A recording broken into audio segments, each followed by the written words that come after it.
So I covered this line in my yesterday's tutorial. If you didn't watch that video, you are missing. So we're about to see the famous Budapest trap if black carelessly takes my light squared bishop. So knight d6 will be checkmate. Okay, so knight takes e4 should take back with my knight. Yep. So if ba, I'm gonna mate my opponent on d6. What? Black's king can't go to d8. Yep, so checkmate. What? Why do I do these things? I think let me go and work on my brain. Time to see the doctor. You know what? Let me try to play my reverse Budapest opening. Knight f3 hoping to see d5. Yep, so I mean, how did I know? Because this is what most people play. So the next move in my mind is a4, after which I expect to see c5, and after that I'll play e4. No, just following everything I taught in my yesterday's tutorial. I know most people didn't pay attention to that video, but I'm gonna try this in today's video. So pawn to a4, if knight c6, I'm going to play the normal London system, maybe the Jobava London system with knight c3 and then knight b5 in the near future. Alternatively, after pawn to f4, if black plays knight f6, I'll just try to transpose this into the Tennyson Gambit as highlighted. So f4, and that's how you make plans right in the opening stage. You need to have at least 3 different lines of preparation in case one line or one variation doesn't work. Don't just depend on one line. Right, okay, so there we see pawn to c5 finally, and that allows me to go e4. Again, I'm just following everything I taught in my yesterday's video. DE knight g5. So this is basically the same stuff you do in the Budapest defense. Now I'm playing this as white.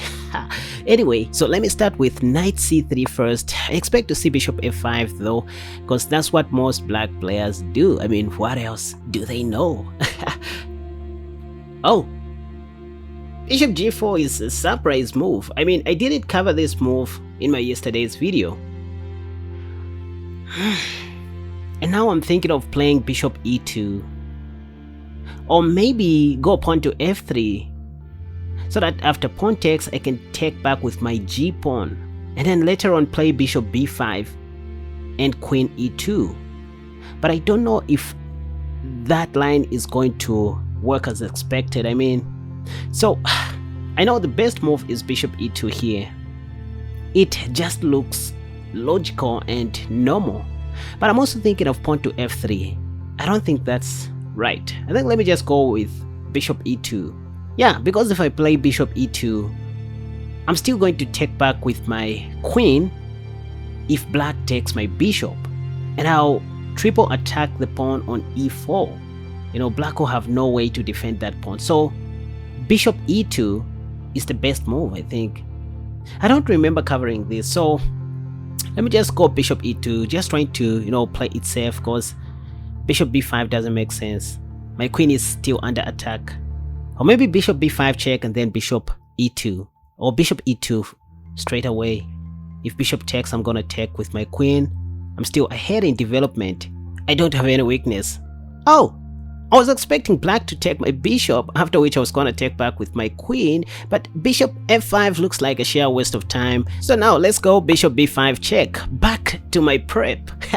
So just do the right thing and maybe history may repeat itself. Yep, knight bd7 blocking the check, queen e2, so I expect to see a6, after which I'm just gonna take on e4 with my g knight and then deliver a smothered checkmate on d6 with my knight. So I covered this line in my yesterday's tutorial. If you didn't watch that video, you are missing.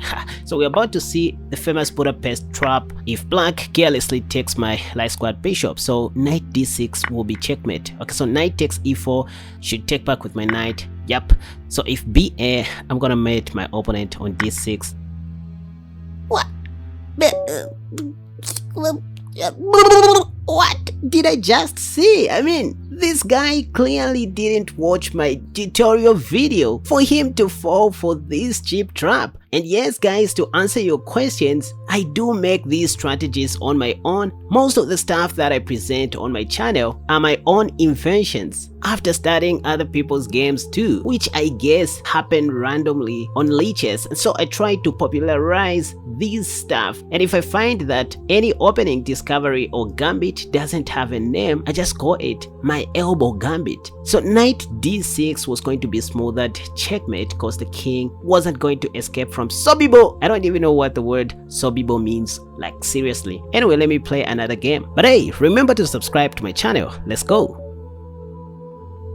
Alright, second game against a 24-37 rated opponent, knight f3 again. Okay, there we see d5 once again. a4 is still the idea. After c5, obviously I'll play pawn to e4, following my reverse Budapest opening. If knight c6, I'll just transpose this into the London system, the normal London system. And if knight f6, I'm just going to transpose this into the Tennyson gambit with the highlighted move. So a4, hoping to see pawn to c5 though, because most people want to develop, most people want to develop their queen's knight behind their c pawn. So pawn to e4 is the move right here again. So next, knight g5, so de knight g5, counterattacking the pawn. I wanted to play bishop b5. Again, I never covered pawn to f5 because it doesn't just look logical to me. I don't know what my 2400 rated opponent is doing, because pawn to f5 allows me to go bishop c4. Black just created a lot of light squares along the AG diagonal, so I guess I have to play bishop c4 and maybe on the next move castle shot. So this is one beauty of studying chess openings before you play a game, because I somehow know what my opponent is supposed to do. Bishop c4 anyways. Preparing yourself in advance takes away the burden of stressing during the game, thus decreasing the chances for you to blunder and the energy involved in thinking. Anyways, knight to h6 by black. I guess I just have to develop my pawn to d3 or probably castle short, then later on play pawn to d3. Let's see. Let me start with castle short before playing pawn to d3. Let's see what black is going to do here. I expect to see something like pawn to e5, paving way for the dark squared bishop, or knight c6. Okay, there we see pawn to e5 by black. I think this is the right time for me to go d3. Also protecting my knight on g5. So pawn takes, I think cd, then next queen b3, putting more pressure along that diagonal, and rook e1. So bishop e7 by black. Let me just play. Oh, bishop e7 is a blunder. It stops guarding the knight on h6. I think this is the right time for me to go queen h5 check, and if pawn to g6, I'm going to take black's. Okay, so king f8. I was going to take black's knight on h6 if g6. So let me go knight f7, and if queen e8, I'm going to take the knight on h6. So knight f7, if queen e8, bishop takes h6. So let me take black's knight. Pop.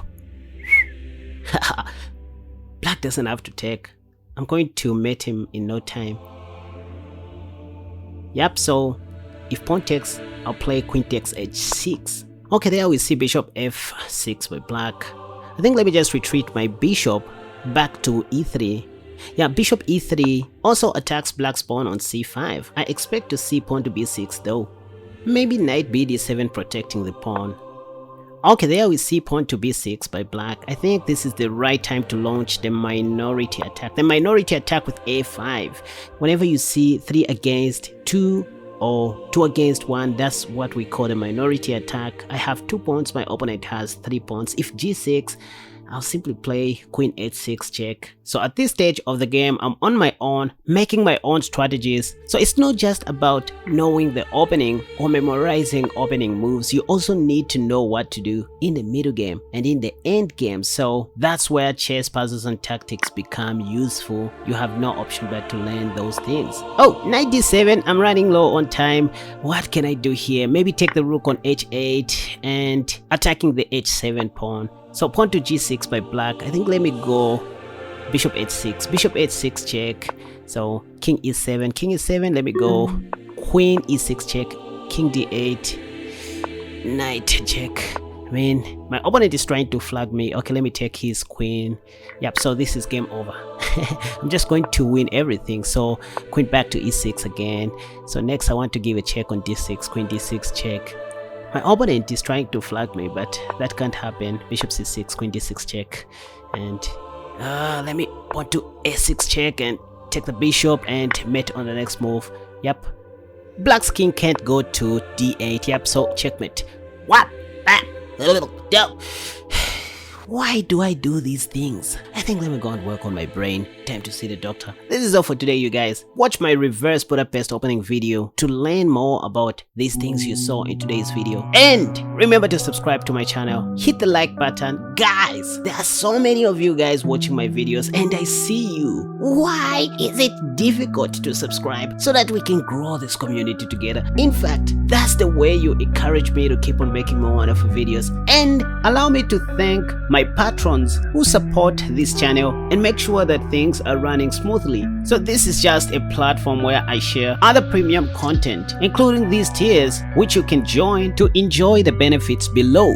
So once again, thanks to my 104 members. You can see the list goes on, and I'm sincerely grateful to all of these guys. You can also become a Casper Chess supporter by simply joining through the link in the description or in the comment section down below. Thank you guys as well for watching my videos on YouTube. Hope to see you soon in my next video. Until next time, bye bye.